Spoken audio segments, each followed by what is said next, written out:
बिस्मिल्लाहिर्रहमानिर्रहीम। रब्बे शरह ली सदरी वयस्सिर ली अमरी वाहलुल उक़दतम मिन लिसानी यफ़क़हू क़ौली। अल्लाहुम्मा सल्लि अला मुहम्मदिन व आला आले मुहम्मदिन कमा सल्लैता अला इब्राहीम व अला आले इब्राहीम इन्नका हमीदुम मजीद। अल्लाहुम्मा बारिक अला मुहम्मदिन व आला आले मुहम्मदिन कमा बारकता अला इब्राहीम व आला आले इब्राहीम इन्नका हमीदुम मजीद। बिस्मिल्लाहिर्रहमानिर्रहीम। मैं आज आपकी खिदमत में अपने पाकिस्तान के शुमाली इलाक़ों के बारे में कुछ बात करना चाहती हूँ। बताया जाता है कि अंटार्कटिका के बाद दुनिया के जो सबसे ज़्यादा ग्लेशियर हैं वो पाकिस्तान में पाए जाते हैं, और यही वजह है कि दुनिया भर से सयाह और पाकिस्तान भर से यहाँ के लोग इन खूबसूरत नज़ारों को देखने के लिए शुमाली इलाक़ों का रुख करते हैं। बताया जाता है कि दुनिया की बुलंद तरीन दूसरी चोटी जो है वो पाकिस्तान में है। वल्लाह आलम, मैंने तो पढ़ा है इंटरनेट पे बस। लेकिन अब आप देखिए कि हम अपने साथ खुद जुल्म कर रहे हैं कि इस इलाके के हुस्न को हमने मांद कर दिया है। किस तरीके से किया है? क्योंकि देखिए, यहाँ से जो ग्लेशियर्स पिघलते हैं और उसमें से दरिया निकलते हैं, तो वो उनका अपना एक रास्ता होता है, और हर मौसम में जो भी मौसम खुदा ने बनाए हैं दरियाओं के लिए, उसमें उनको रास्ता चाहिए होता है।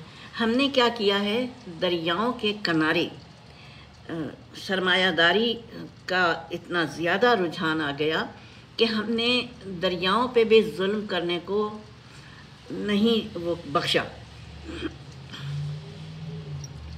किनारे पे तो आबादियाँ बनाई गई हैं, किनारों से अंदर भी कंक्रीट के पिलर उठा के उन पे भी बना ली गई। इससे अंदाज़ा लगाइए आप कि हनीमून होटल एक सैलाब में मुकम्मल दरिया बुर्द हो गया, और फिर कुछ ही दिन के बाद हनीमून होटल फिर तैयार था। अब नहीं मालूम कि उसका क्या अंजाम हुआ। सेकंड सैलाब जो आया था इससे पिछले उसमें, लेकिन ये आलम है उसका सरमायादारी का। और खाली हनीमून तो खैर एक है, मशहूर है। लातादाद होटल बना लिए गए हैं, लातादाद रेस्ट हाउसेस बना लिए गए हैं, लातादाद घर बना लिए गए हैं, और उनको किराए पर दिया जाता है। क्या ये जुल्म नहीं है? ये हमारे अपने दरियाओं के साथ जुल्म नहीं है? फिर क्या है कि पानी अपना रास्ता खुद बनाता है, चाहे 100 साल में बनाए, चाहे 50 साल में बनाए, चाहे अगले बरस बनाए, लेकिन अगर उसके अंदर उसके आबी गुजरगाह को आपने रोका है तो वो रास्ता निकालेगा, और रास्ते में आने वाली हर शय को, इंसान, चरिंद परिंद और मवेशी, माल, होटल, जो कुछ भी रास्ते में आएगा वो उसको तहोबाला करते हुए गुजर जाएगा। जैसा कि अभी आपने देखा पिछले सैलाब में पिछले सैलाब में ही कितनी वो हुई थी खराबी, और कितने वहाँ पे बिल्डिंगें गिराई गई थीं, लेकिन इस साल फिर तैयार थी। तो सवाल ये पैदा होता है कि हुकूमत के ज़ेर साया ये सब कुछ हो रहा होता है, जब तामीरात शुरू की जाती हैं उस वक्त क्यों नहीं देखा जाता है? क्या कोई ऐसा महकमा नहीं है जो वो करे, इस बात की निगरानी करे कि दरियाओं के ऊपर हर हफ्ते की निगरानी हो कि दरियाओं के ऊपर कोई तामीरात तो शुरू नहीं कर दी गई हैं? नतीजा ये है कि उसकी गुजरगाह दरियाए स्वात की इतनी कम कर दी गई है, और दूसरे दरिया जो हैं उनकी भी कम की गई है, ऐसा नहीं है। तो अब क्या किया जा सकता है? जो पहले के वक्त थे उनमें दरियाओं पे पुश्ते बांधे जाते थे ऊंचे ऊंचे, ताकि सैलाबी पानी किनारों से बाहर ना निकले। लेकिन अब पुश्तों का भी रवाज ख़त्म हो गया है, क्योंकि पुश्तों के ऊपर तो तामीरात हो गई हैं ادھر سے ادھر تک، دور دور تک، جس جس جگہ سیاحوں کو آنا ہوتا ہے وہاں تک تعمیرات ہی تعمیرات ہیں۔ یہ پانی کے ساتھ بھی ظلم ہے، یہ دریاؤں کے ساتھ بھی ظلم ہے۔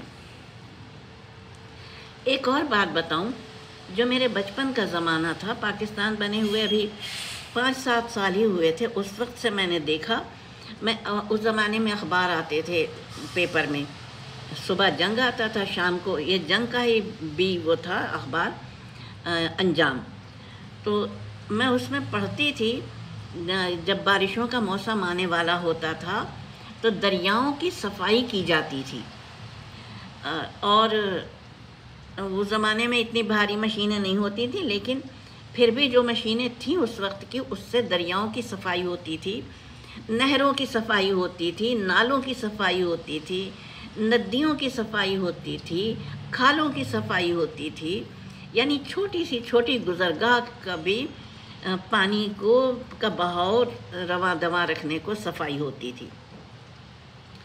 اب دیکھیے عالم، دیکھیے آپ، کراچی کا میں بتا رہی ہوں، میری رسائی کراچی تک یہ، میں نے گھومی پھری ہوں پاکستان کے دوسرے شہروں میں، کچھ شہروں میں، لیکن جو کراچی کا ماحول بتا رہی ہوں۔ گٹر لائن، ایک دن اردو بازار میں ایک دھماکہ ہوا جس سے کہ 3 دکانوں کو نقصان پہنچا۔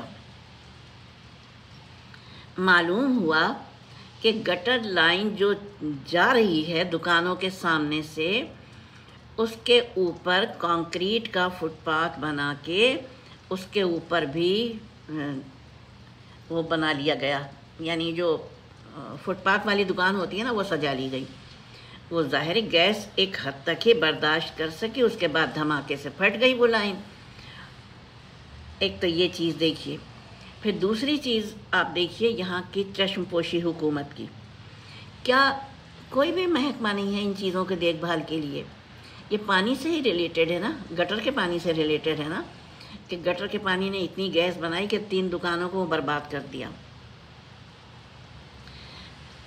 میری رہائش جب سے میں آئی پاکستان 1949 میں، تب سے لے کے کینیڈا آنے تک 18 برس پہلے کراچی میں ہی میری رہائش رہی۔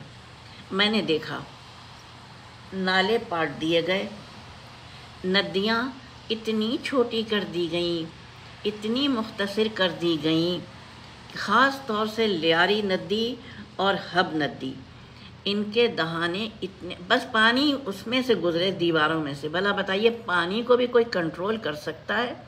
نتیجہ یہ ہوا کہ نکاسی آب کا راستہ بند ہو گیا اور کراچی تالاب بن گیا۔ ذرا سا ہم ہوش کے ناخن لیں، قدرت کے نظام کو سمجھیں، اور نہ اپنے اوپر ظلم کریں، اور نہ ہی پانی پہ ظلم کریں، نہ ہی آبی گزرگاہوں پہ ظلم کریں، ورنہ یاد رکھیے خدا کے گھر جواب دینا ہوگا، اس ظلم کا بھی حساب دینا ہوگا، ہم سب مجرم کہلائیں گے۔ میں نے اپنا حصہ ڈال دیا ہے آگہی کے لیے کہ خدا را ہوش کے ناخن لیجئے، آبی گزرگاہوں کو بند مت کیجئے، بارش سے پہلے ندی، نالے، کھالے، ہر چیز کی صفائی کا انتظام دیکھیے، ندی نالوں کے اور آبی گزرگاہوں کے پشتے مضبوط کیجئے بارشوں سے پہلے، کیونکہ یہ 4 دن کی دنیا ہے، آپ کو اپنے اعمال کا رجسٹر خدا کے گھر لے کے جانا ہوگا، اور کچھ نہیں جائے گا، کفن کے اندر اعمال کا رجسٹر ساتھ میں ہوگا۔ خدا حافظ، فی امان اللہ۔